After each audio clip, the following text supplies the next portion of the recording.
All right. Welcome to episode 84 of Seize the Moment podcast. We want to welcome back a special guest. We have Martha Lawton on, and she's been helping people to improve their financial well being for 15 years. She's facilitated hundreds of workshops and helped thousands of people think more clearly about their finances. And Martha's the host of the Squanderlust podcast, a show that covers what it means to be good or bad with money and the emotional factors at play in financial decision making. Welcome, Martha. Hey, it's great to be here. And so today we're going to talk about unstable incomes, and in particular, unstable incomes within the pandemic. So, I mean, as I'm sure you guys have known and have seen, right? I know for us it's a little bit different because obviously, Martha, you're in the UK, but the US is notorious for sort of like a lack of social mobility and high levels of income inequality. And so, for us, I guess even before the pandemic, right, stable incomes were a sort of staple of our day-to-day lives. But obviously now, since the pandemic, I mean, it's gone exponentially worse. So what is that like for you in the UK? Like, what have you seen about it there? Oh, it's been a growing issue here as well. I would say we have a social safety net, but it's been really massively undermined over the last 10 years or so. The most recent governments were not in favor and have done everything they can to kind of chip away at it or to make it more conditional. And It's been really interesting watching how the uh, because of the pandemic, a whole bunch of people who never expected to need that safety net now have needed it. Mm. And watching our government sort of wrestle with that a little bit and what that might mean in terms of people's attitudes to that Yeah.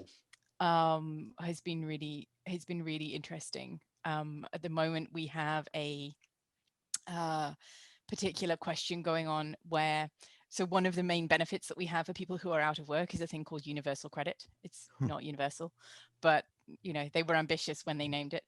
Yeah. um That's interesting. Talk about false advertising. yeah, Mhm. absolutely.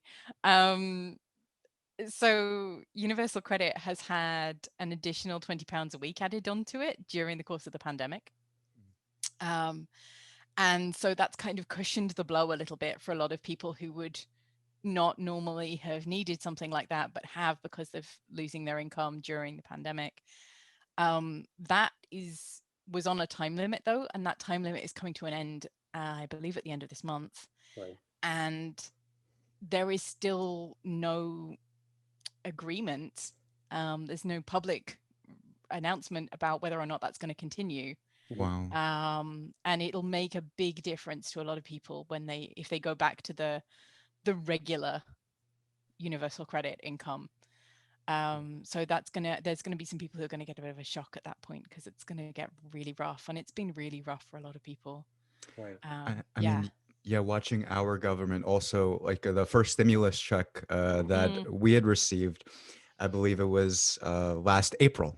Mhm. And then the second one, Leon, correct me if I'm wrong, I think it came in December, Did right? it? I don't remember. December, I actually January. I don't, because I never got it. Remember, I don't Yeah, remember. fair So I enough. never received it. So I guess Fair enough. technically it was supposed to have been December, but I don't know. But Yeah. yeah, our government too. As soon as one stimulus ended, the time that it took to deliberate and come to another decision, and in order to care for the people that have lost their jobs and businesses that are forced to close down. Um, I mean, it's rough. There was no, there were, we had paycheck protection program, right? Mm. And that was something that was designed to help businesses sort of stay afloat while they were meant to be closed. But then they continued having to be closed. But then those loans, and they were forgivable loans, so they had a nice system behind it. Those loans, they don't have those. They didn't have those again for a long time. I believe they Mm. only just reestablished that with the most recent stimulus. But there were a few months there where businesses were just forcing to close down, go bankrupt, and I don't know how many businesses aren't in operation anymore. But I think it was um, Leon, also please correct me if I'm wrong. If you know, I think 40% of restaurants closed, Is that bad? something I, like I that. actually don't know what the stats are, but wow. I mean, that's not surprising. It should be around 40 to 50. Pardon. So, anyone in the audience can fact check me, but Mhm. I'll say this: definitely, many businesses closed, and there was no safety net for them, and it's really rough. Even now, there's deliberation over the next stimulus, but at least it feels like they're working on it faster than they did before. So that's nice to see. Right. Yeah. Yeah. Yeah, we had a particular issue with so there was a something called the self-employed income support scheme, SEISS, which I was lucky enough to be able to get some of that as a self-employed person myself. But there was a cap on the income that you could have and still get that, Mhm. and it wasn't spectacularly high. Mm, Um, and so there were a lot of people who were self-employed who were kind of just over that, and they were not necessarily eligible for other kinds of support as businesses, and they weren't their previous incomes and the amounts of perhaps savings that they had meant that they probably weren't entitled to benefits, Mhm. wow. and they kind of fell through the gap quite a lot. So there was a particularly a chunk of self-employed people who really kind of, and I mean, you can say, okay, well, they were earning over £50,000. They should have had savings. They should do this. They should do that. But yeah, there was certainly a lot of concern about that group of people who kind of, like I said, fell through the gap a little bit on that as self-employed folks. Yeah, and I really, Alan, did you want to say something? Go for it. Go for it. So I mean, I really so that's so interesting, right? That when people say stuff like, "Oh, prepare for a rainy day" or whatever, and they're thinking like, "Oh, well, yeah, people should have saved money," etc. It's so funny that people say stuff like that because who the fuck was ever expecting a pandemic? Like when we talk about preparing for a rainy day, what are we probably thinking? Look, remember. In March, I think most of us thought that the pandemic was going to be an issue for maybe 2, 3 weeks tops. So when people say prepare for a rainy day, nobody's thinking like for the next year plus, probably, I'm going to have to prepare. So I really hate that criticism. It just doesn't make any sense to me. It's like you're taking these kind of you're taking these facts of reality that people already feel badly over, right? I can't support Mm, myself. I might not be able to support my family. Let's say, kind of the landlord's hounding me for rent, and you're like, oh yeah, but that's actually your fault. Like it's like when people say stuff like that, I'm like, what are y'all thinking? Who in the world? And unless you're super wealthy and you don't need to think about these things, the ordinary person and even the wealthy person is not thinking a pandemic. Like that's just those thoughts don't come to their mind. yeah, I mean, it's interesting because the public health scientists were thinking pandemic, Mhm. but I think both in your government and in ours, that preparation was kind of, um, yeah, not heeded necessarily. That proper planning was not done. The Right. preparations were not there, Mm, and the public was certainly not at all aware. Outside of public health, Right. outside of those civil servants whose job it was to plan for this stuff, that awareness that this was even a possibility, that just wasn't there. Right. And I think people in general are not, um, we're discouraged from thinking about the rainy days. We're discouraged from thinking about the reality of um, how we might need to prepare for, let's say, 3 months off from work, 6 months off from work. Um, my old job, way, way, way back before I started doing any of this kind of financial education stuff, was selling one of those horrible people who sells insurance.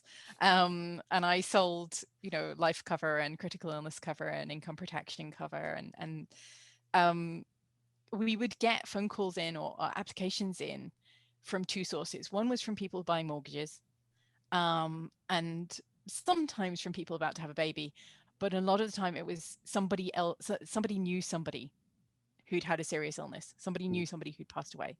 Right. And it wasn't until that reality hit home that this could really happen to me because it's happened to my friend that people would make that preparation a lot of the time. And um, it's it's unfortunate, and it's partly, I think, there's a press thing. And again, I suspect this is true in the United States as well as it is here, that there's a public perception that welfare is much more generous than it actually is. And again, I think this is something that's been that's come out during the pandemic, is the extent to which that safety net is not there. Right. But there's, you guys had the whole welfare queen thing, didn't you? Yes. Yes. Which is such a, horrible, racially coded, et cetera, Right, horrible and it was also phrase. based on one story and one person. It was like this one lady Yeah, who probably had either borderline or narcissistic personality disorder. She was like just a really just whatever. I don't want to call her an awful person. She went through a lot of trauma, but she did really terrible things. I mean, she even like kidnapped people and I think killed them. So that's right. one person. Wow. That welfare Yeah, queen yeah, story yeah, is yeah. based on one person who was like literally. So she was like a she was a drug dealer, and so she took welfare, right? And so what people did is, whatever, just quick aside, they literally just pointed to her and said, see, this is what people do on welfare, which is ridiculous. That's like Yeah. 0.1% of the population. Yeah, yeah, yeah, yeah. Less. Um, yeah, and we have similar things. So we have our tabloid press cherry picking stories about Yeah, people on benefits to be able to show, oh, they're living this incredibly lavish lifestyle, and they're not.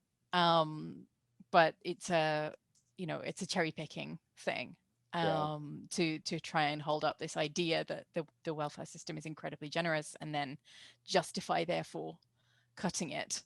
Um, and I think that's, again, it's one of the things the pandemic has done to a certain extent, is to show that that is not the case, because a whole bunch of people are suddenly having to make claims who never would have claimed before. right, People know people who are making claims who've never claimed before, and they're seeing the reality of what that process is to at least some extent. I would say one of the things that's happened during the course of the pandemic is that some of the conditionality around receiving welfare has been removed, on the understanding that it's unrealistic to sanction people and say, we're going to take you off benefits because you're not trying to find a job hard enough right, during the course of a pandemic. yeah, But there's a lot of conditions on benefits in the UK, and I wonder whether that conditionality will start coming back in the same way that the extra £20 a week is being lost, and whether there will be people who were never expecting to have to experience all of the kind of difficulty and shaming and unpleasantness of going to the job center and having to have this work coach interview that you have to have, and yeah, um, being threatened with sanctions for not doing exactly what your work coach says. um, you know, if all of that is going to start happening again, as we increasingly have the population vaccinated, as we increasingly are opening back up again, and businesses are beginning to reopen. So yeah, it's all of that is interesting to watch Mm. right now. Is the working coach part not helpful to people? You would think that that might provide some sort of structure to somebody who's coming from down low. I'll explain why. I don't actually know the particulars of that program, so But in my case, this is going years back. Mm, I worked at a company where. I suppose I shouldn't say too much for legal reasons, but it had to close because they did something that was not entirely legal. And so everyone who worked at the company lost their jobs through no fault of their own. So what ended up happening is I had to get unemployment insurance and look for a job. And this happened at the very end of the year, around Christmas time, around the holidays. Nobody, and it seemed like nobody was looking for new hirees. I could be wrong. This is going years back. It could be just my mindset at the time. Who knows? But it became a struggle to sort of find new work. It's not something you could find right away. My dad would even say to me, anyone who wants to find work will find work, right? Like that's simple. he has, well, okay, but give me here's a the job. no, no, but he actually had the reason he was saying that to me is because he kind of knew my I was not the most I didn't have the most work ethic. I was somebody who was a little bit lazy. So he said that knowing me personally. So there's a little truth in there. But anyway, it did take some time. I did actually apply myself, try to find some work. In that time period, though, because I was learning to support myself, it's not like my folks were supporting me. because they just wanted me to establish myself and and all that. So it's understandable. So I would get food stamps.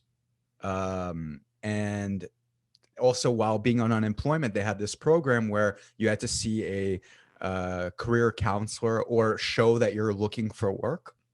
And there are these forms you'd have to sign and all of this. And they had a sort of structure to it that seemed actually kind of annoying to me at first, because I thought, oh, wow, there are so many impediments to trying to get assistance. But then at the same time, it was weird. It actually had provided a structure for me to sort of be able to pull myself up and actually feel that I'm okay enough to look for work and not worry about base survival. Um, so I mean, I actually kind of like those programs. I don't criticize them. I think that they could be helpful to a lot of people. If you can meet somebody's needs up to the point where they don't have to worry about food for the next day, they'll have enough mental resources to be able to try to do something to help themselves. Right. It's kind of like Maslow's hierarchy of needs, right? You start to have certain needs met, then you're able to, use resources on other things, self-actualization eventually. But Right. yeah, um, Wait, so then, but then Martha, I guess how is the experience there with career coaches, or I guess I don't yeah, know what people So are called. How does it differ? Yeah. yeah, unfortunately, the work coaches within Job Centre Pluses are. I don't want to say they're all terrible people and they're not really work coaches, but they're not qualified as coaches necessarily. uh, They're not like you think of a work coach, you think of somebody like a career coach who's got a kind of coaching Yeah, background and mentality. or at least some sort of They're certification. largely um yeah, they're there mostly to check the box to say whether or not the person turned up for their interview that day, Mhm. and if they didn't, to impose potentially to impose a sanction, which could be Um, the loss of benefits for anything up to several months, with no real appeal. right. And there have been situations where people have been denied benefits because they didn't have the bus fare to get to the Job Centre Plus. They couldn't physically go there. So, there's been that kind of thing, that's the low key one. But there's been situations where their spouse is giving birth, where they have to go to a funeral Yeah. and they've ended up facing a sanction because they don't go to their appointment. Oh wow. Yeah, so there have been some really horrifying kind of stories of how those sanctions are imposed, how arbitrary they are, and them being imposed in a really unhelpful way. So I'm not saying that every single work coach or a job coach in job centers is Right. unhelpful, but they're getting people into work is not necessarily their specialism. Yeah. They're really there as a benefits assessor. Yeah. Wow. And they have this power to impose these sanctions, which unfortunately some of them do in extremely unfair ways. So it's a system that has been criticized, I think, very rightfully. Yeah. And But it's been halted during the pandemic. So a lot of people have not been experiencing it while being on the benefits that would usually experience that process. right. sure. Yeah. And And they've had a bit of a false impression of what it means to be on that benefit, to claim that benefit. yeah, and the thing is, what I've had in my own experience is that, like, a lot of times, when we're talking about, let's say, kind of like housing authority, and then we're talking about, like, that's like one kind of form of bureaucracy, Mm. and then you also have other forms, right? When we're talking about, like, kind of the places like food stamps or whatever, or just like other, I guess, I mean, I guess it's different in like different states. I don't, so like for us, we have like Section 8 housing in New York here. I don't know what it is in other states. So like all of these different bureaucracies, unfortunately, they not only do not know like how kind of other systems work, but they don't care. So there was unfortunately a time in my life was like, so there was a time when I was like extremely poor. So my mom and I were pretty much like living off of, I don't even know how this happened, but like under $500 a month. And then I remember we were about to get evicted, and then I ended up going to court with her. So I go to court with her, and she was on what was she? So we were on Section 8 housing at the time, and then we had to go to court. And then she also, in order to so for Section 8 housing, you need to actually like meet with people every once in a while. I don't remember why. I haven't been on it in a long time, so my memory is a bit foggy. But she had a meeting with them, and so the meeting was on the date of like court, like to decide whether or not we were going to get evicted. So we go up there, and then my mom mom, sort of the way she kind of rationed the time was that she said, okay, we're going to be here at, like, for the court date for this particular time. And then I'm going to be able to go and hop on the bus and go, talk to the Section 8 people. Of course, it didn't work out that way because, like, you're like God knows where on the docket, and you have to actually like carve out the entire day for it. So the thing is, for Section 8 housing, they don't give a shit. They're like, no, your date and your appointment is on this day. So what happened was she ended up leaving, and then she's like, look, you stay here, and like you're gonna represent like us and like for housing court. And yeah. So she's like, you stay here, and I'm gonna go to like Section 8, right? So she left, right? So the lawyer comes up to me for like the landlord, and he's like, hey, what happened to your mom? And he's like, and I said, well, she couldn't be here because she has an appointment with Section 8 or whatever. I shouldn't have fucking said that. So I said that to him, right? And of course, what does he do? As soon as we're before the judge, he's like, oh, well, he even told me that this wasn't important to them. What he just told me, yeah. He's like, what he just told me was that essentially she had some more important thing to do. And I was like, this motherfucker. I was like, that more important thing is literally our livelihood. I was like, we cannot get Section 8 at all. So like, I mean, it's a whole big thing that happened and why we were in housing court to begin with. So there was essentially an error like on one of her like paychecks, and then so Section 8 ended up like charging us more money for the rent, whatever, right? So but essentially for the court, right, we had to go there because we weren't able to provide like the full amount that they were asking for, but she still needed to meet with Section 8 just to get it in general, right? So just to get whatever portion they were giving us. So we told the lawyer that I told the lawyer this stupidly, and then the lawyer's like, yeah man, well, they have more important things to do, so can we just like go into default? And so luckily for me, the judge was like, oh, I don't do default. And then she's like, and she looks at me and she says, you know what, you're actually very lucky that your mother raised such a responsible young man, because she's like, if it wasn't for that and you weren't here, she's like, I would have done the default. And I'm like thinking like, lady, my mom is not going to Atlantic City. She didn't leave here to go fucking party and get drunk or whatever. It's literally because we would have not had Section 8 whatsoever if she had like not gone to this meeting. And then so what's fucked up about all of this is like these systems, it's not only that they don't know, they don't care. They don't care that like all of these different bureaucracies have these different rules, and these rules sometimes conflict with one another. So Wow. Yeah, absolutely. Yeah, you get similar issues in the UK as well. Again, with somebody potentially having a court appointment and a job centre plus appointment on the same day, and that's not enough of an excuse. You should have been here for your work coach appointment. right. That kind of stuff has come up absolutely as well. You also you get issues with kind of, so some things are administered through the tax system, some things are administered through Department of Work Pensions, some things are administered through local authorities. Those things don't necessarily all tally up effectively, so that can be an issue. And we also have an issue, again, this is a universal credit issue, but we have an issue where, and it's actually kind of what reminded me was the story you were just telling about how there was an issue with your mother's paycheck. So we have an issue with universal credit being assessed month by month. And it's assessed based on the date that you claimed. So the month that you are assessed over starts on your date of claim.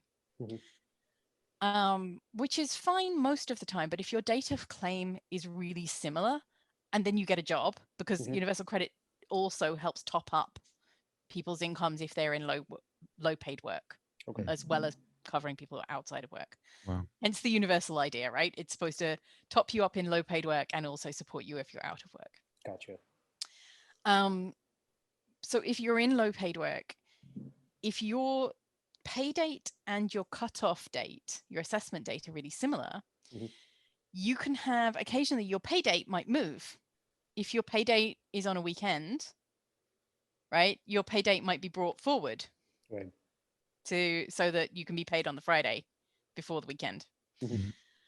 What that means is you can end up being paid twice during one assessment period. Oh, yeah. Wow, man. And then you get basically nothing for that month. And of course, they'll make it up the next month, sort of. But because of the way the allowances work and how much you're allowed to earn before you start losing anything from your universal credit, you don't get any, the allowances aren't applied on that month where you get paid twice. And so you lose a chunk of the benefit for that month where you're paid twice. Wow. And that really, really messes people up. It's something that people are not aware of until they've been on it for a year and potentially had that happen. And of course, the month when that's most likely to happen is December, because a lot of people are paid early before Christmas. Right. Wow. And then that means that they're not getting their universal credit just before Christmas. And January they get the full universal credit, but they haven't. It's the extra long month before they get paid. And that causes a lot of extra hardship around Christmas and January time, which is just sucky. I mean, that's like absolutely, again, you were talking about that being the worst time to lose your job. It's also the worst time to have really any kind of financial hardship, right? And then and then with the universal credit, I guess is the consolation that, well, you'll get the kind of full amount anyway at some point. So unfortunately, you don't quite, because each time you earn, once you earn over a certain amount, you start having some of the benefit taken away. Normally, for each paycheck, that allowance would be the same, right? But because when you earn twice in 1 month, the paychecks are stacked. Right. So you don't get an allowance on the second paycheck, which means you lose more in the month where you're paid twice. And in the month where you're not paid, there is no paycheck to compensate. It doesn't make a lot of sense. I know that's complicated. It's a terrible system. But it's a terrible system. Essentially, essentially people just lose out on the allowance over that time. Because my thinking is, if you're okay, so in the following month in January, you're still getting a paycheck. So, and they wouldn't just base it off of that then? So because you've basically lost out, like is all I can say. Like, I can't really explain it better. Sorry about this. No, I understood. So essentially somebody may get paid twice, let's say in December, right? Because they're being paid earlier due to the holidays. So that's why they'll get, like, at the end of December, a paycheck that they may have gotten in January. Right. Because they've gotten, let's say, 2 paychecks, or the amount that they normally would get is essentially more in December. The amount of benefits that they get for the month of December is reduced because you're earning over a certain amount. And then when January comes, there is no paycheck because they were paid early. And because there's no paycheck, you're not entitled to a benefit for that month because the Universal Credit Program doesn't register. Not quite. You're entitled to the benefit, but you're not. What you've lost out on is the amount of benefit you're allowed to, the amount of earning you're allowed to have without losing some benefit. Understood. So so in the December, you've lost out on some earning that you're allowed to. If I had a whiteboard behind me, I could draw this and you would understand it, right? And I'm like, what's the point of this? But the whole thing is, like, it's terrible bureaucracy. It messes people up. Like, that's really the point I'm making, is like that in a month. And remember, it's not like your universal credit month runs the 1st of the month to the 30th of the month. Your universal credit month starts whenever it was that you claimed. So it might be the 14th. Right. It might be the 27th. Who knows? It just depends on when you first put your claim in. So Wow, that also man, confuses things. Right. And so I guess, has there been any pushback against the system, or if there has, what has it been like?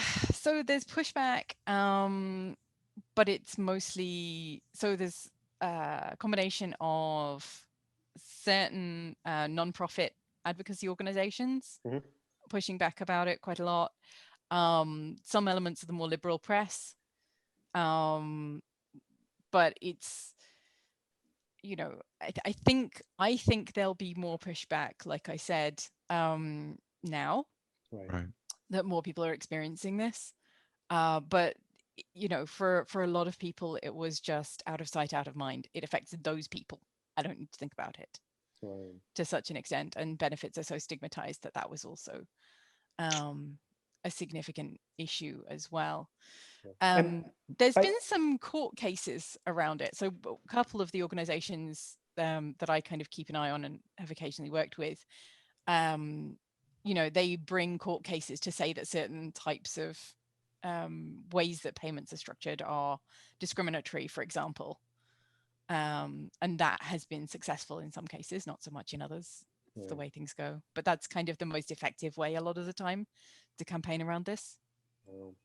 And so, and it didn't just in terms of the way people see themselves on welfare. I mean, I guess Mm. what either your experience or what has your data shown in terms of whether or not some people are actually altogether rejecting employment benefits or potential welfare like payments or benefits? Oh yeah, so there is the most recent figures I think is now I'm going to have to look this up because I don't want to get this horribly wrong. Mhm. But yes, underclaiming is huge. Like Right. let's just underclaim. We hear a lot in the press about fraud and error, and underclaiming is, I think, at least 5 times the Wow. Wow. combination of fraud and error. Yeah, Wow. That's it's actually incredible. massive. Right. It's massive. I may be, and I'm well, yeah, it's significantly more than that actually. I 5 times is me understating the issue. Wow. Right. And it's Um, like, and what's so great is like a lot of, what you do and what we spoke about the last time you were on the podcast is like the emotional side of money. And if right? anything, like this is it. This is sort of the epitome of it. The idea that Absolutely. like I can't take this benefit because then I'm going to feel like shit about myself. Yeah. Yeah, absolutely. I mean, one of the things that drives me fair, and I don't talk about it as much, I guess, on the show as I would like to, Right. but people not claiming what they're entitled to drives me completely spare. Right. It How would you talk to someone like that who says like, oh no, it's okay. I don't need it. I'm okay. oh so I think I'd want to investigate a little bit about why. And why, where's the shame, right? What are you associating this with? And is it because you feel you don't deserve it in some way? Is it you feel that you don't want to be put yourself in this box with those people? Is it because do you think that the system is so intrusive? Because a lot of these means tested systems are very intrusive. They ask a lot of very personal questions, and there are people who really don't want to have to answer those questions Hmm. and feel like the system is very intrusive. And so that aspect is certainly something I'd want to go into a little bit. Like, is it that you feel like it's not worth answering a bunch of questions for an extra £25 a week? That's kind of valid. I Yeah. mean, I don't necessarily agree with it, but I understand where people come from with that. Um, I think I'd want to explore a little bit about, well, how are you getting by, and how does that work for you? Who is supporting you and how are they doing it? And what are you going to do over the longer term? Right. Um, it is a really challenging one. Um a lot of the people who refuse to claim are older people. Hmm.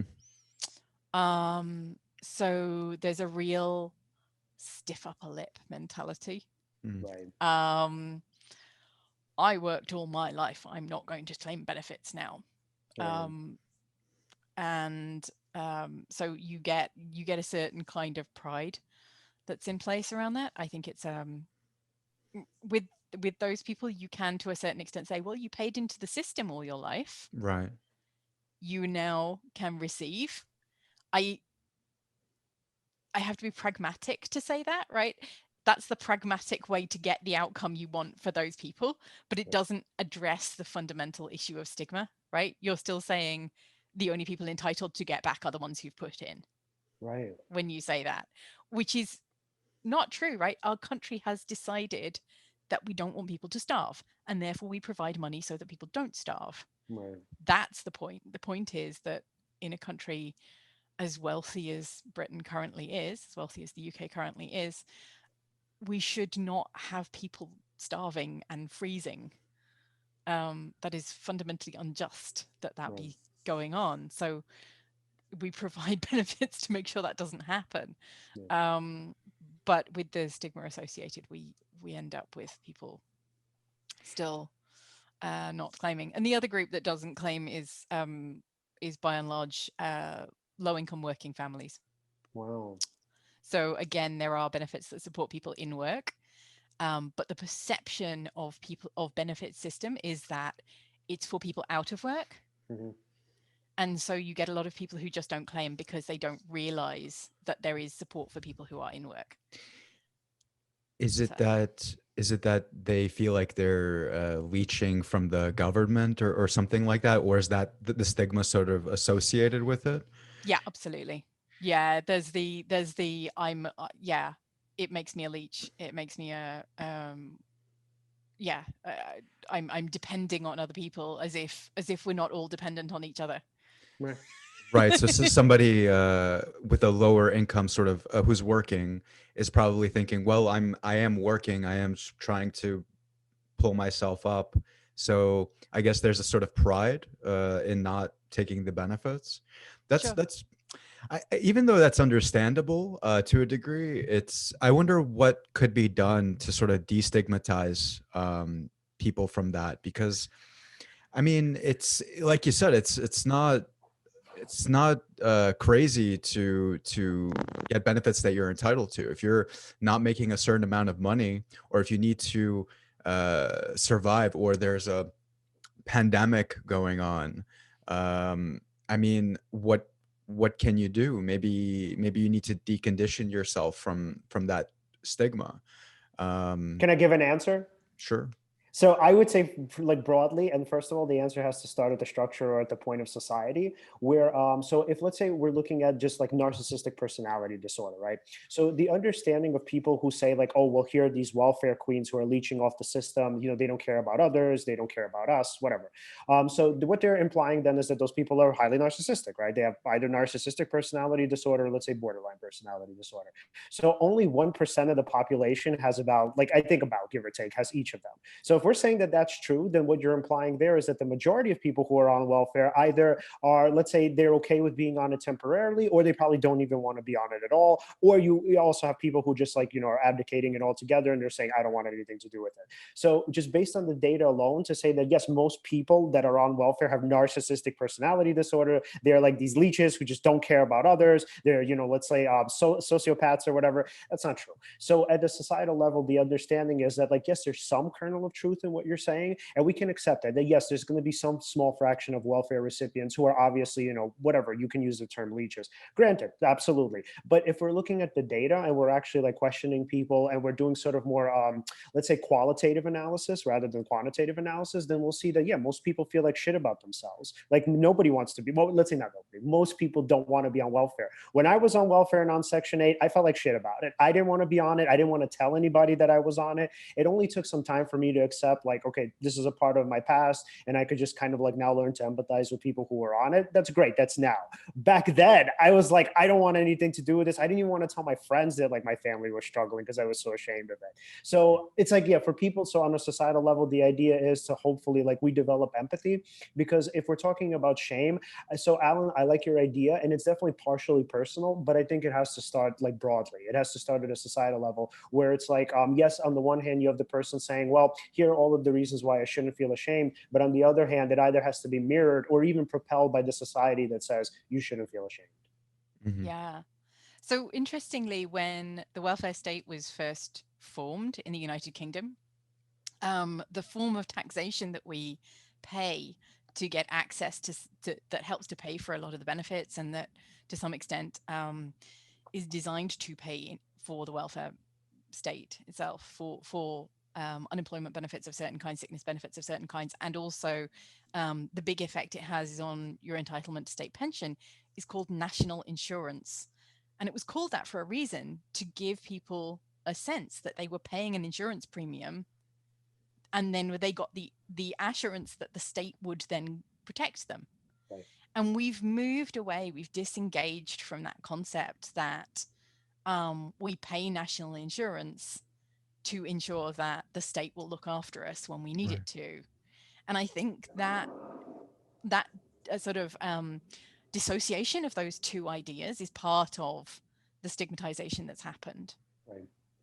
we've ended up on a really different topic that I was originally intending to talk about. But this is such an interesting conversation. I'm really glad we're having it. And I think it's like, but it's so, I think it's so like, so It's related to, incredibly related. yeah, Yeah. to Yeah. precariousness, right? And sort Yeah. of precarious income. Because, Absolutely. Yeah. right, and my thinking is with precarious income. So like, if there's this sort of probably like a seesaw, right? It's like you're sort of one day you're doing well, and then obviously a pandemic hits, and then all of a sudden you're struggling, and then you have to get on welfare. It's like, what does that mean for, let's say, my life, my relationships, but what does that also mean for my self-esteem? Massively. Yeah. And there's so much around um the the fear of ending up in that group, of being a welfare recipient.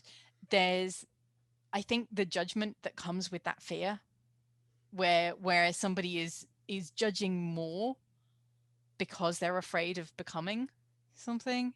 And you see that a lot. I see a lot of judgment, some of the harshest judgment really about welfare recipients has come from the people who have never needed it but have come really close. Hmm.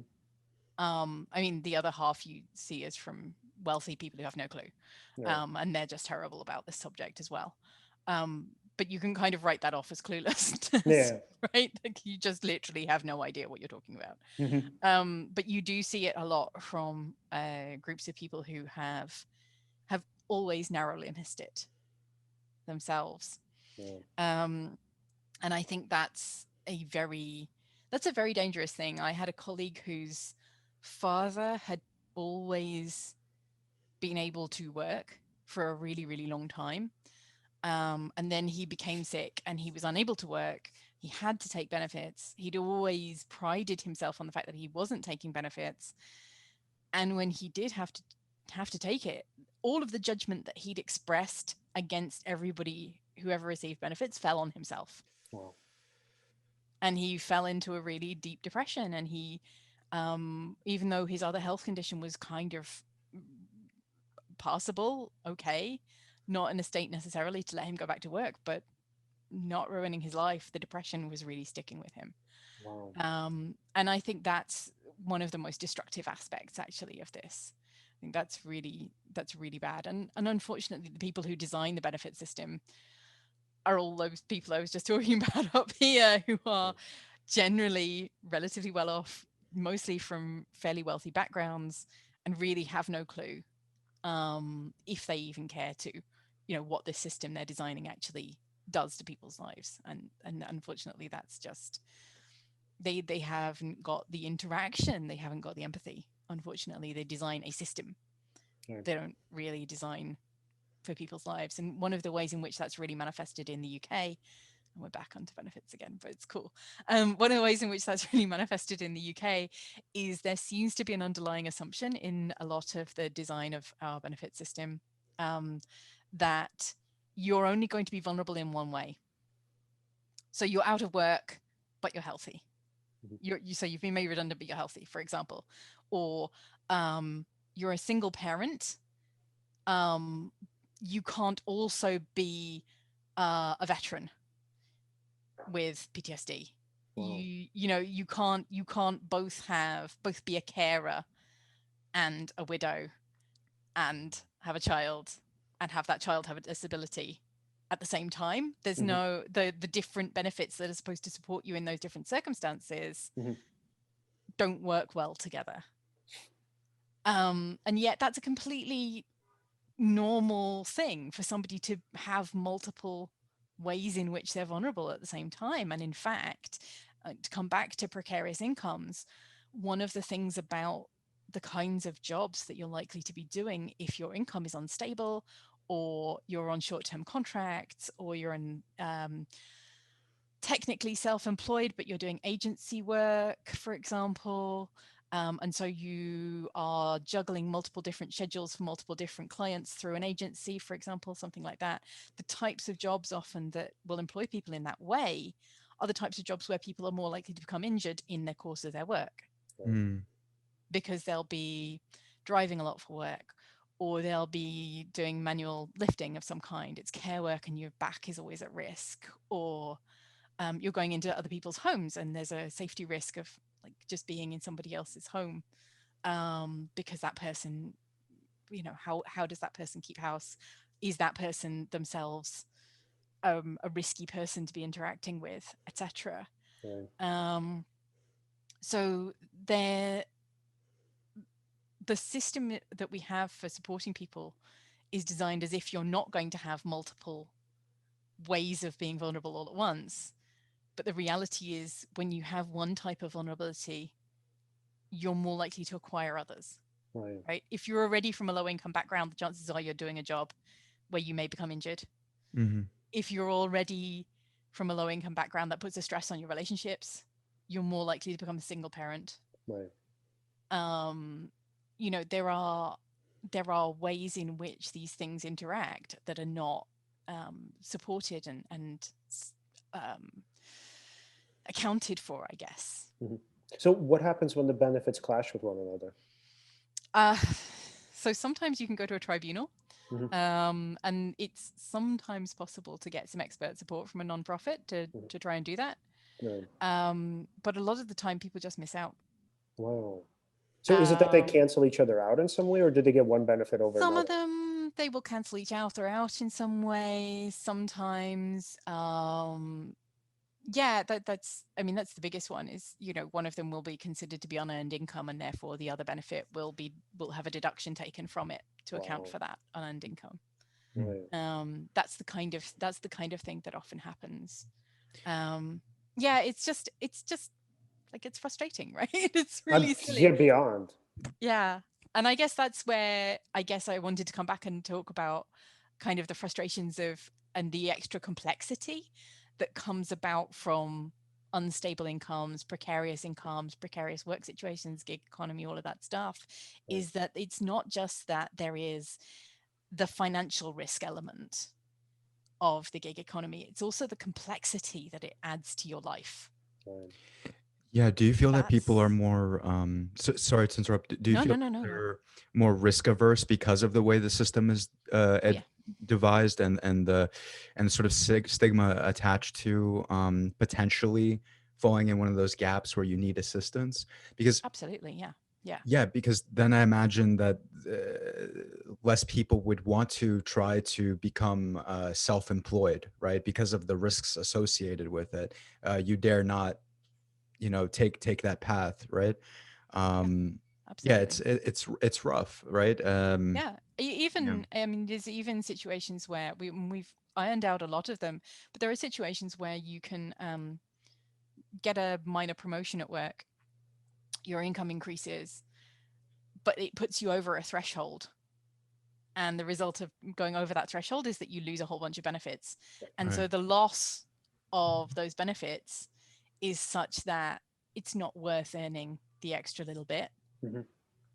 Um, those A lot of those have been designed out of the system more recently because it became such a notorious thing, this Right. benefits trap idea. But it still, to a certain extent, exists. Right. Um, and that's a big issue. And it's things like, so if you're entitled to certain benefits, you might be entitled to free school meals for your child. You might be entitled to free prescriptions on the NHS, free free or low cost glasses if you need to go to the opticians, that Hmm. kind of thing. And there's a whole sort of suite of kind of add-on things that aren't officially a part of the benefit system, but you're only entitled to get them if you are receiving certain benefits. Right. And so, as I say, coming off that point where you would come off that becomes precarious, and that Right. that can hold people back. Right. And it's like it's the Um, same system that's sort of designed the gig economy that says, well, you shouldn't. It's like if you don't want to have these complicated problems, then go take care of yourself, right? Go hustle. Sort of go put yourself out there, freelance, start your own like LLC, whatever it is, right? Go sort of like find gigs or whatever, go find work. So can you tell us a little bit about kind of yeah, the gig economy, which is I think obviously as important as what we've been talking about, and how does it affect people? absolutely.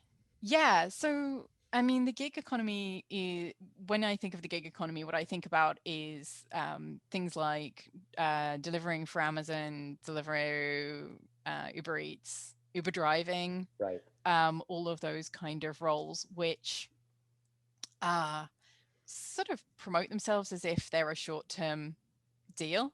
Mhm. right? This is a way of making some side hustle money. And I guess if you only do them as side hustle money, they are not too bad. But the reality is, a lot of the people, that is their main job. Right. And the rates of pay are designed, and the ways in which work is offered through the apps to give the drivers and similar people the offer of work, um, is such that if you're not sufficiently available, and if you turn down work, then you lose future opportunities. Right.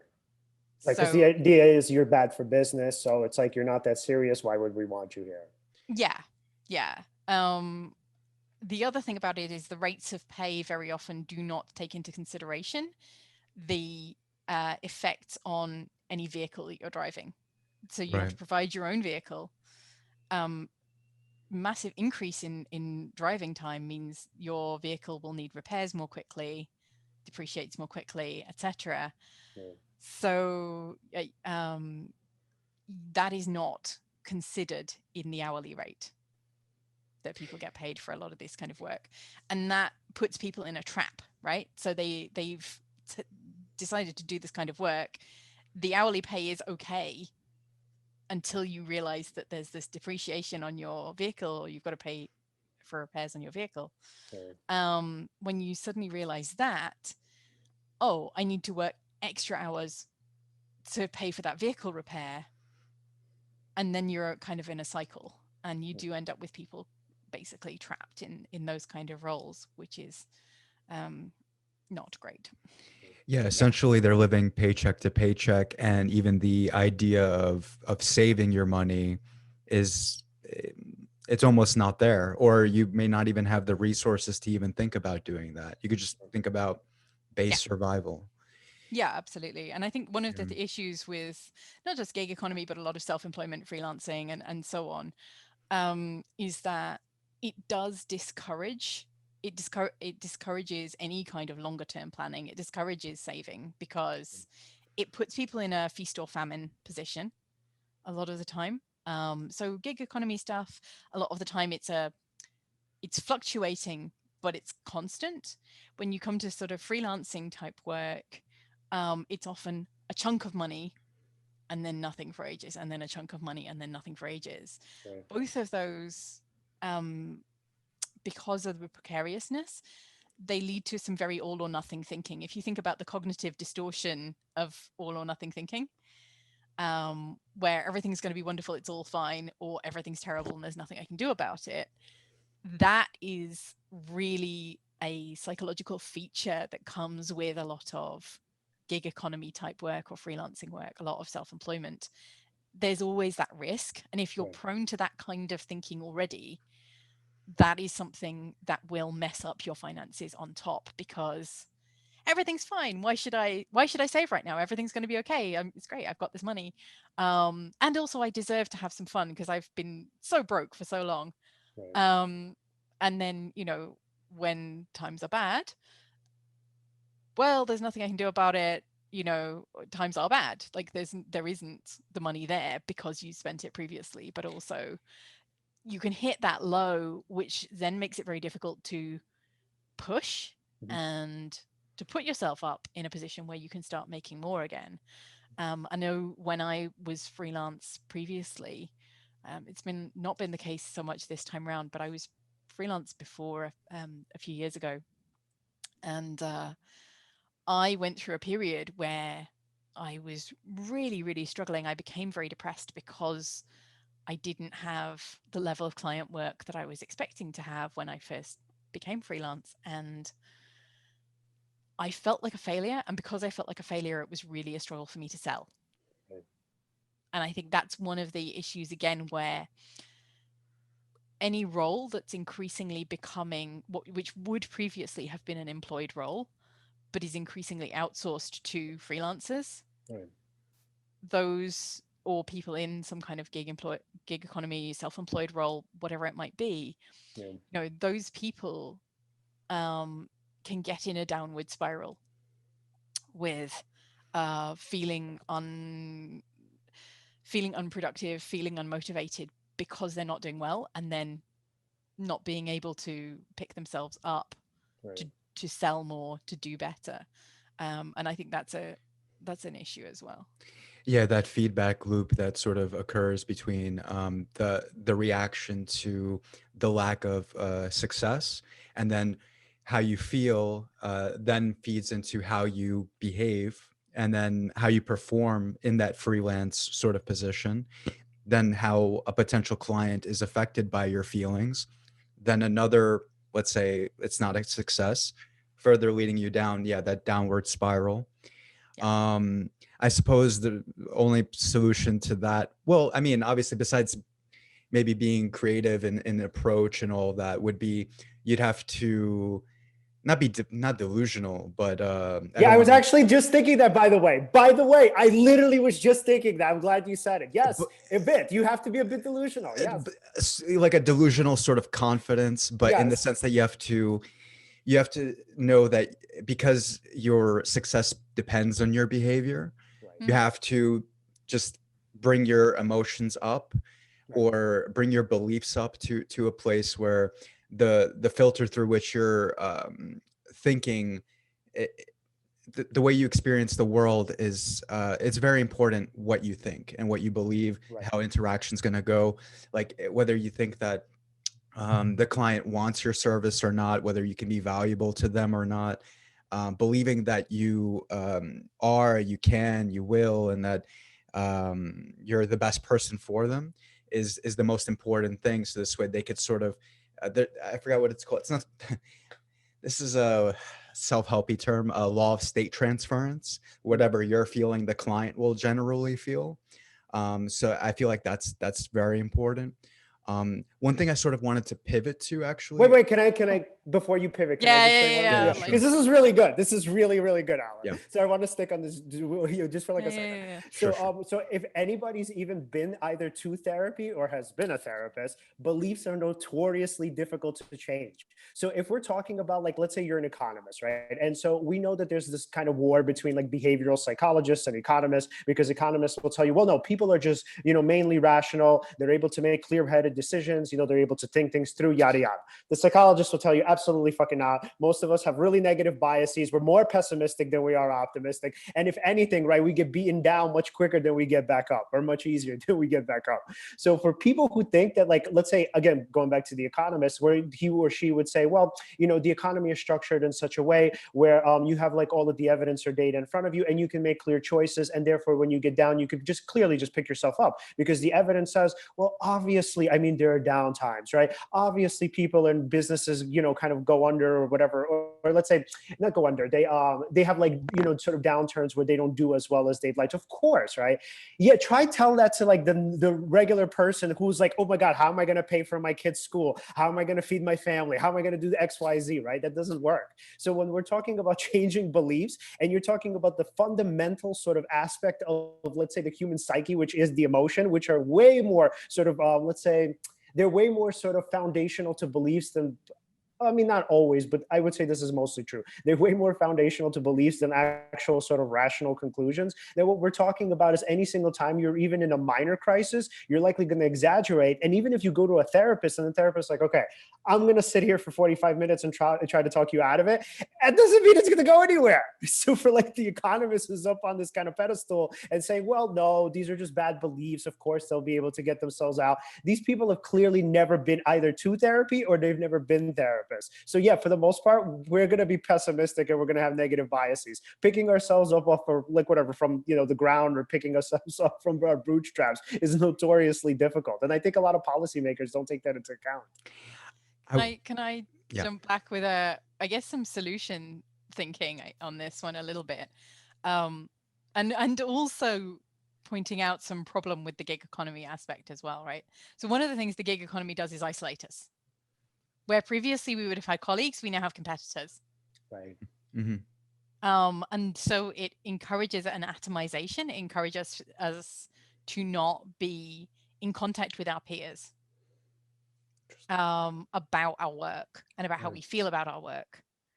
And one of the things that's actually really helpful is community. right? One of the things that will pick you back up again as a freelancer or as a person in the gig economy or as a person who is in some other way self-employed or trying to find work is your peers. And they will give you potentially a perspective on your worth, on your value, unless they're terrible people, in Right. which case find a different line of work. If all of your work peers are terrible, like take that as a sign, go do something else. Mhm. um but if your work peers are normal people, generally speaking, they will in fact support you, Right. even if they're theoretically competition. And again, this is something where the economists will say, well, it's competition, so you compete. But in actual fact, most of the time, people are tend towards being collaborative. And having that network of other people doing similar things can mean, for example, someone will recommend you for a job that they can't do themselves or that's not quite right for them. Building that community means that you have kind of expanded negotiating power. You know what other people's day rates are potentially. I mean, that's a delicate conversation to have, but Right. it's possible, it's worth it. And I think that's something that is missing from the gig economy, but it's also a potentially a solution for people who want to get out of that funk of the downward spiral of not working, or Right. the overjoy of kind of, oh, I've got the gig now and everything's going to be fine, that can come up, because that's also dangerous. Right. I think it's interesting that you brought that up, a sense of community. So Mm. comics, for example, comedians were hit very hard with the pandemic, right? Where they're used to going to perform at clubs, theaters, bars, all that, which closed down.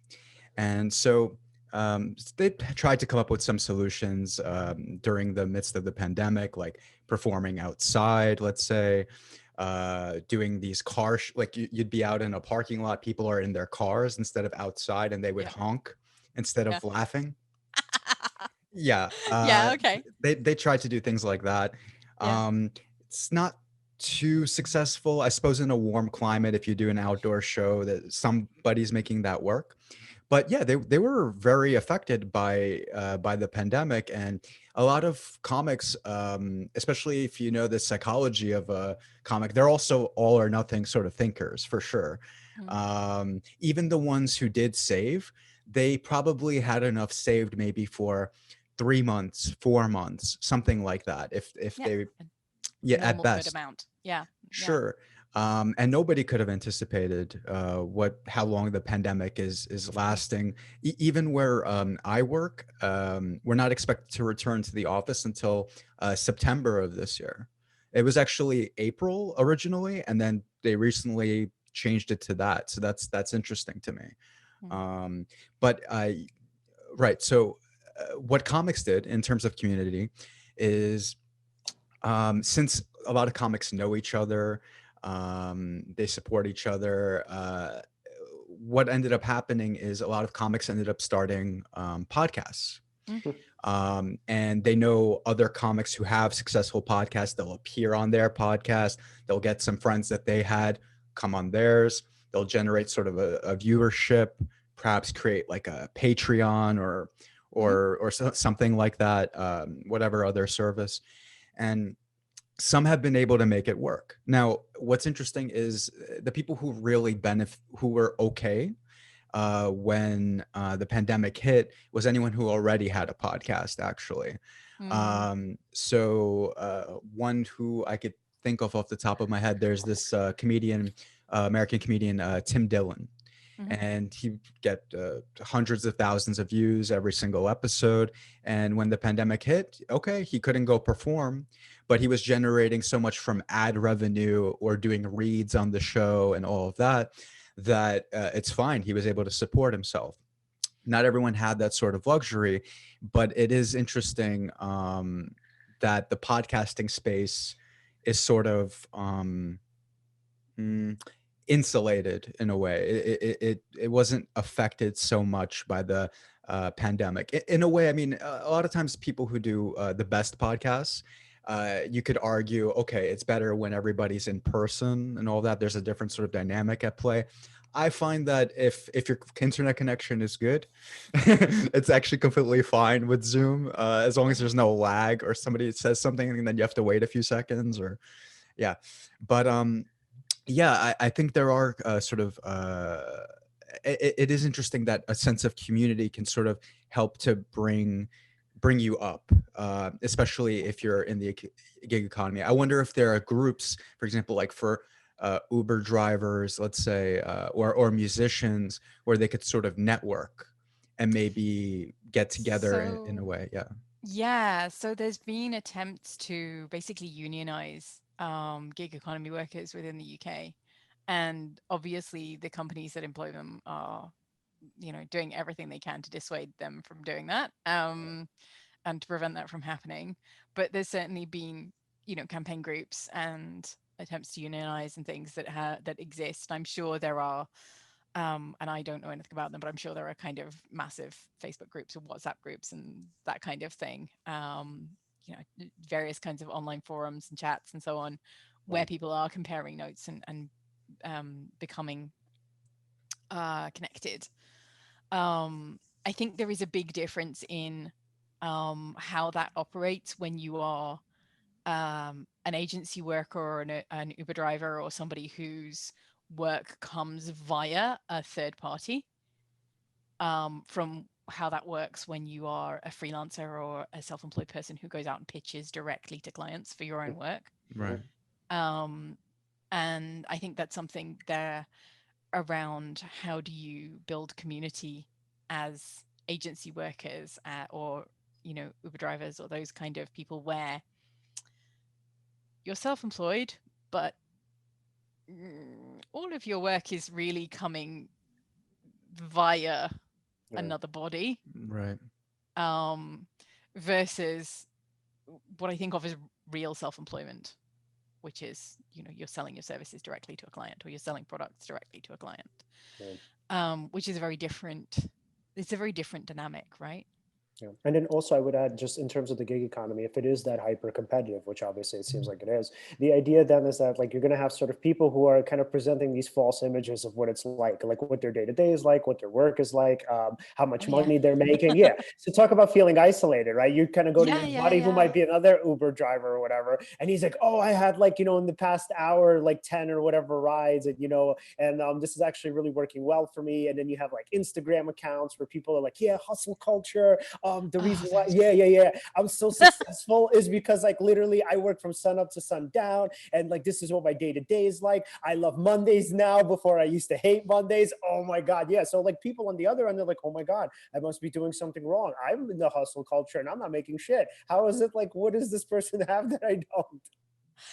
You know what? You've got me into this. This is a nice little segue into the second sort of thing I was going to think of, because so Alan was just talking about how the comedians who did well were the ones who already had podcasts, right? And what you've nicely led into is the idea of side hustles, Mhm. um, and how multiple income streams are a way of mitigating against some of the issues of the gig economy, of self-employment, of precarious incomes. And even so, I mean, this is such a spectrum of different types of precarious incomes, right? Mhm. There's the gig economy worker who literally is being paid on a ride by ride basis. There's somebody like me who's self-employed, and will get paid a chunk of money as a day rate, a month after doing a webinar for somebody, something like that, Mhm. on behalf of one of my clients. Um, there are the people who are selling direct to customers on a self-employed basis, and they will often have kind of a greater measure of control, but also probably a smoother income depending on how they're working. Right. Um, there are the agency workers on a shift by shift basis. Um, but there are also, and I think this is also worth thinking about, people who are on short-term contracts, Right. who are Mm. employed, but they're on a fixed term contract in their employment. And I would suggest that those people are also to some extent in that precarious position, right? When you Right. come to the end of your contract, will your contract be renewed? Right. That again, is a level of precarity. We have an issue in the UK. I've been in the charity sector for a long time at various points in my career. And a lot of that time I was on 1 year fixed term contracts. And so you get to the end, you get to month 9 with your employer and you think, have they fundraised enough money to keep me at the end of my 1 year contract? Wow. Or should I be looking for another job now? You get a lot of unnecessary churn through that sector because people get to month 9 and they think, you know what, I'm just gonna get another job just in case. But there's a cognitive load involved in all of this, right? Right. On the person themselves, or because you're assessing, you know, when do I need to make this decision? Do I need to make this decision? If I need to make this decision and I'm going to get another job, I'm going to have to learn all these new skills. Potentially, I'm going to have to learn all the new systems and processes in a new workplace. And I know that's something that affects the United States as well, because if you've ever seen the Nonprofit AF website, which if you ever worked in nonprofit world, I highly recommend because it's hilarious. But they talk about the same kind of issue coming up in the United States as well, where projects will be grant funded. The grants will have a certain term. If you haven't hit your metrics, then the grant won't be renewed, or maybe it just won't be renewed because the funder doesn't feel like it. Right. And so, you know, it's only worth employing somebody for the length of time you know you have the funding. Wow. And so that, you know, it's another form of somewhat precarious employment. And I mean, I know also you guys have some states, and I don't know which ones they are, but you have the at-will states where somebody can just be fired because their boss feels like it. Oh, interesting. Well, I actually didn't know that. Yeah. I also didn't know that. Wow. Yeah, no, I believe you have some states that essentially have no have very loose employment laws around like what it takes to fire somebody. Right. I mean, technically in New York, I'm not sure what it's like to work, I guess, what it's like for like companies or whatever, but I do know for like private businesses, like I worked in a private practice. And then so, I mean, it is what it is, and I'm just going to say it. So the guy I worked for would literally just fire people on the whim. And it was a private practice, and he would say, well, it's my business, so I could kind of do whatever I want. So there were no 2-week notices, nothing like that. It was like, oh, you're not meeting my standard or whatever. And that's it, they were gone. So yeah, so I don't know like exactly if that's legal, by the way, but it's definitely happens with private businesses. Yeah. And I know, well, I mean, I know that there's greater and lesser amounts of legislation around that in some states than others in the US. You know, you can't just do that in the UK. Right. In theory, you can't just do that in the UK. Again, I suspect that dependent on the type of employment and who most of the employees are, and their education levels, their understanding of employment law and their rights, you know, I'm sure there's a lot of very dubious practice. But I think the thing I wanted to come back to, and the thing I wanted to talk about, the reason I wanted to talk about this topic at all, is because, as I said, there's a cognitive load from this idea in the back of your head: am I going to have a job? When do I have a job? Where does the income come from? That is a constant occupier of a certain amount of your attention. And it detracts from your ability to focus on other things, including your ability to do your job as well as you need to, right? So people talk about it as if it's this incentive, right? You have to work hard because that's how you keep your job. Like it's an incentive, right? Carrot and stick. Right. But it's also a distraction, like a massive distraction from your ability to just do what you're there to do. And I think that's an issue. There is a lot of evidence around, and I'm not able to quote it, but I'll try and find you some and email it to you if you want it for the notes. But there's certainly evidence around there being a cognitive load around low income. Right. Oh, 100%. I would say yes, 100% the evidence for it would be great, but I think that's self-evident. Yeah. The mere fact of thinking about the fact that you are poor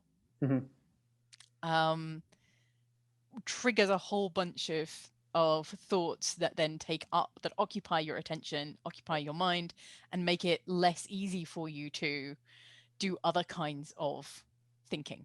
Right. People make worse decisions. Yeah.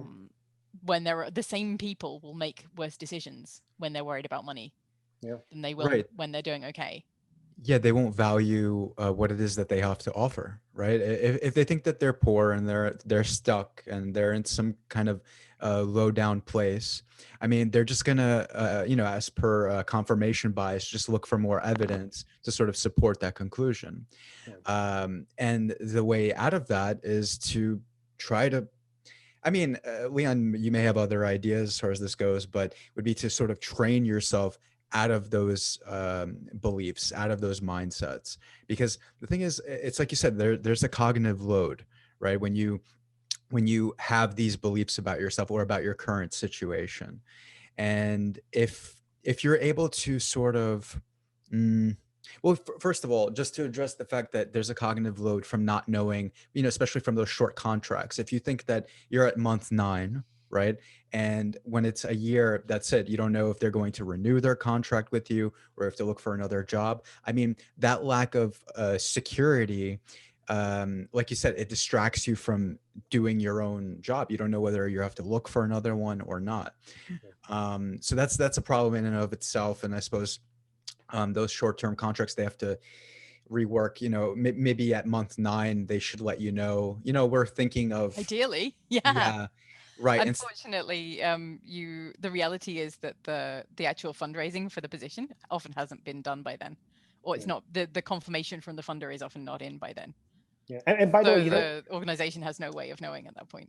Yeah, yeah, and, sorry. and you know, no, it's okay. And you know what's funny about these short-term contracts too. So even just outside of the fact that, let's say, you may particularly be afraid of, let's say, being poor, right?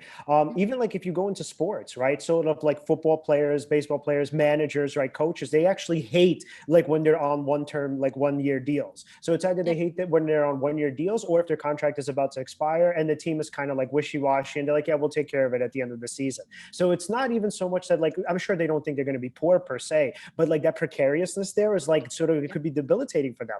And then so it could even be that they're so sort of afraid that, let's say, I don't know, the team is not going to want them, that they have to start looking for work elsewhere, that maybe, I don't know, if you're, I guess, a player, you're sort of looking around and kind of focusing on maybe trying to pitch yourself to other teams, even though that's illegal. I mean, not illegal, but it's against like ethical rules there. But even if, let's say, maybe you're contacting other players, your mind isn't focused on the game now. Now your mind is focused on where's my kind of livelihood going to come from next year. Yeah, absolutely. And the other thing I was going to say is that this is not just about um it's not just about precarious income, but actually there is evidence that being on low income at all, so Mhm. having a lack of money, and it's not even about your self perception, as far as we're aware, as far as we know, like it's not about how optimistic you feel, but just, or how you feel about yourself, your value of yourself, but Right. the experience of being on low income takes up people's attention and concentration such that they perform less well Right. in tasks that involve problem solving and puzzles, and which can be completely unrelated to anything to do with money, Right. right? right. But just simply the fact of not being on a high income causes people to perform less well on um, kind of like basic puzzles and problem solving Yeah. issues. Wow. So people are less likely to make good choices, and it's not about like a wrong some wrong thinking or wrong perception about the world. It's literally just that it's mentally draining in a way that results in not good decision making, Right. which is not great. And takes us back, I guess, to the fact that if we had a better benefit system and people were Yeah. not feeling terrible about that, but also Uh-huh. were actually receiving enough to not feel poor, like if people are receiving enough money that they're not worried about money, Right. they actually make better decisions at that point in their lives. So Wow. that's actually a positive for society as a whole, because those better decisions will be better health decisions, they'll be better um decisions around how they get on with their neighbors, there'll be better decisions in all sorts of other factors which will be helpful for them and more broadly pro-social. So that's something that I think is relevant and just interesting in all of this. Right. And in a nutshell, I think what you're saying is that for the most part, when people do get the support, the relief is like 99% of the time temporary. Yeah, yeah, yeah. Agreed. Agreed. So, It's about, it's like a more stable support system is really helpful. And I think there is a point to be made. Alan, you talked about the value you got from having some structure and coaching and so on. And I agree, like done right, completely, 100%. I'm all in favor of that kind of thing. right, But it has to be individual. It has to be by people with some like actual desire to coach people into a role that is appropriate for them, right, rather than being a part of a process that's really about, can we sanction you? Can we deny you this? right. Um, No, yeah. that's incredibly fascinating. So bringing the default level of the benefit system, if we could bring that up to a level where the people that are being taken care of have a more don't have to necessarily worry about money, right? Like you bring up their income level to a place where they're not necessarily like their resources aren't being taken up by the experience of being poor, then that's greater. That's plus EV. That's better for society, right? In general, in you my raise in the my default. opinion, yeah, in my opinion, and That makes certainly sense. based on that idea that, yeah, when people are worried about heating their homes, about clothing themselves and their children, about food, Yeah, um that kind of survival level, they have spare capacity Right. to make better decisions about everything else in their lives, and that's right. really important. um Well, and then so before we wrap up, right, Martha, mm, do you feel like is there any, obviously in addition to what you've already said, which is wonderful, mm. is there anything else that you feel like economists and in particular policymakers should know? Ooh, um, I had no idea I was going to come on here and basically have a political rant That's about. yeah, I love That was it. not what I wanted to do this evening. I was not Yeah. expecting to come in here. I'm gonna get, um, a wave of people coming at me for my politics here. But never mind. We get it It too. It is happens. what it It is. happens. It Yeah. happens. It's fine. It's the internet. Yeah. Uh, um, so I mean, I guess the key points are: one, don't put people in a position where they can't feed their children. It's not great. Um, two, be aware of the fact that people have multiple types of vulnerabilities at once. Right. The same person can be on dialysis and taking care of a child and, you know, have other issues as well in their life. Um, so that's a consideration. I think we need to relink the concept of a part of your taxation being an insurance for yourself and others, against hard times. I think that's a really important concept. And the fact that it's been broken in the UK is not great. And I think it's a concept that's worth exporting Right. in a lot of ways. It's an insurance that doesn't have shareholders to take a shot of it. It's an insurance that instead is for everybody's benefit, and that's, Right. as a concept, that's a really important one. Right. And isn't that like us sort of on the whole being responsible that we're saying, okay, because we can't predict pandemics, obviously, but we can so, and that's okay. And then, but on the other hand, what we could do is as a kind of culture, as a society, we can set aside money for all of us in case a pandemic happens. Exactly.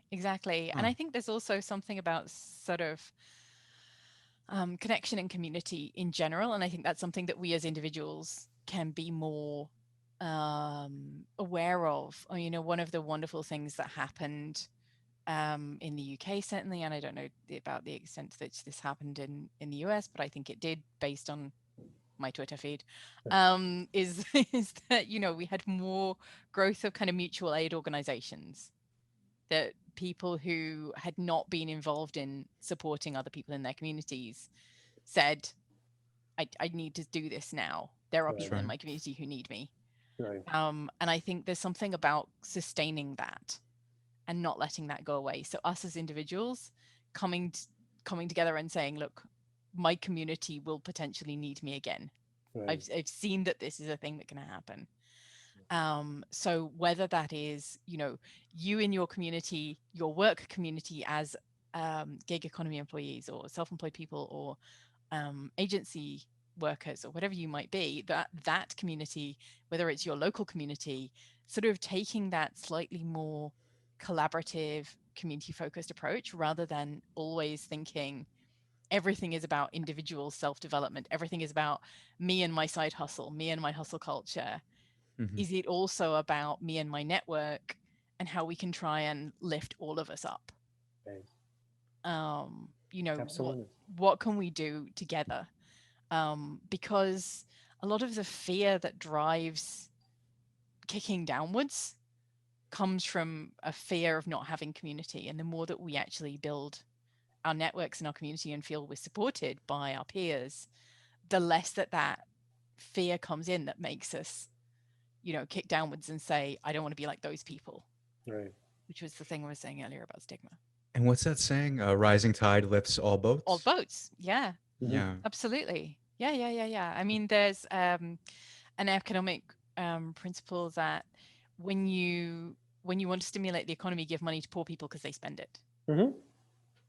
There you go. Right? You give money to rich people and they They save it. hoard it. Yeah, they hoard Yeah, it. That's what's so funny. They hoard it. It's like it's so ridiculous. It's like, why would they? yeah.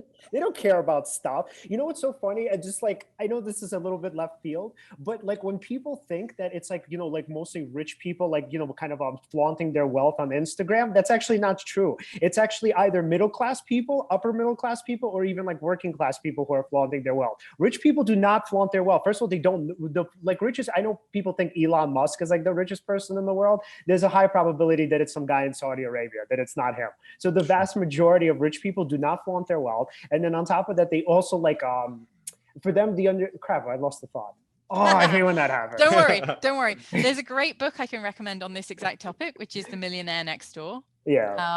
And all of the Millionaire Next Door series, which are all about exactly that thing, that you don't know who the really rich people are. And I would say, like, I grew up in a really interesting, like, this is maybe a topic for another time, but I grew up in Right. an interesting social circle where Mhm.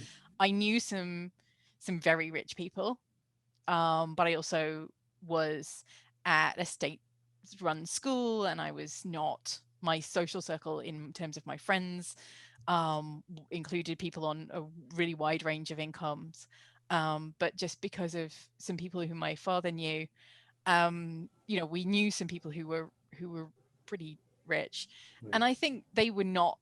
It was not particularly visible. They certainly didn't fit into um, the flash Right. lifestyle, Hmm. right? And the ones who you might be able to say, yeah, they probably have money if you looked carefully, but it certainly, there was nothing kind of showy about a lot of them. And in fact, the only one of those from that social circle who ever was showy ended up just broke in his old Right. age. Yeah. Oh, and that was my point, right? That's so rich people hoard money. That they don't buy like jewelry or whatever to show off. That's like kind of like what they call new wealth, right? The old wealth, they don't do stuff like that. They hoard everything. So if you cut their taxes, they're gonna hoard all of that surplus income. Uh huh. Yeah, Yeah. and but also, like, poor people have unmet needs. Yeah. You give Yeah. the thing that you give money to lower income people, they have unmet needs, they meet those needs, they might save some of it because, hey, I've got some to save now. Right. But they have unmet needs, and they will meet those needs rather than Right. spending that money in frivolous ways. And you know what, they're also entitled to a bit of frivolity if they feel like it. True. like Yeah. like why is it only the rich who get to do some frivolous? Right. Let's not judge. You want to have a bit of frivolity as well, get your nails done, cool, like, you're Yeah. welcome, go for And it. it stimulates the economy, right? So it's like if you're buying an iPhone or whatever, I mean, you're stimulating the economy, Hmm? right? Yeah, that's a whole Yeah. different. We could go on all night if we get into the iPhone conversation. Yeah. All right, Alan, final questions before we go, man. Oh yeah, Martha. If we wanted to follow you, follow your work, where Sure. could we find you? So we are on various bits of social media, at Squanderlust Pod. I'm on Twitter as @Martha Lawton. So if you want to come and shout at me for being a raving lefty, that's where I am. I'll just block you straight away because I have like a fast block finger. Yeah. But if you want to come agree with me, like come join the army. So yeah, @Squanderlust pod all over the place. @Martha Lawton for me personally on Twitter, and then we're squanderlustpod.com to Awesome. listen to the show. Awesome. Thank you so much for coming on. Thank you This so was much. so It's good. been a joy. Absolutely. We've been talking about some dark stuff, but it's been a lot of fun because you guys are so charming and such lovely people. Thank you so much. And we love having you on. So obviously we'll see you again at some other point in the future. That would be amazing. I'd love it. All right. Then. Take care. Talk to you Thank soon. you. Bye. Bye. All right. Hey, that was awesome. All right, guys. If you want to follow us at Seize the Moment Podcast on Facebook and on Facebook and on Instagram. And on Twitter, we're at Seize_podcast. Like, subscribe, hit the bell. On YouTube. And then obviously we'll see you guys next week. And goodbye. That's all I got. Thanks for watching. See you next time.